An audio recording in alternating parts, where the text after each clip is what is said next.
سچے انسان کو ہمیشہ جھوٹے انسان سے زیادہ صفائیاں دینی پڑتی ہیں۔ آج کی آیات کا ترجمہ۔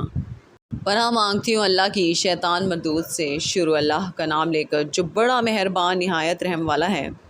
اور ان خاتون یعنی مریم کو بھی یاد کرو جنہوں نے اپنی عفت کو محفوظ رکھا تو ہم نے ان میں اپنی روح پھونک دی اور ان کو اور ان کے بیٹے کو اہل عالم کے لیے نشانی بنا دیا۔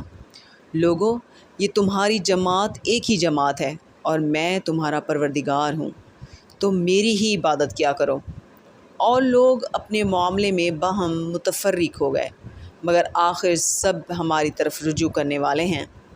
اب جو نیک کام کرے گا اور مومن بھی ہوگا تو اس کی کوشش رائے گاہ نہیں جائے گی اور ہم اس کے لیے ثواب اعمال لکھ رہے ہیں۔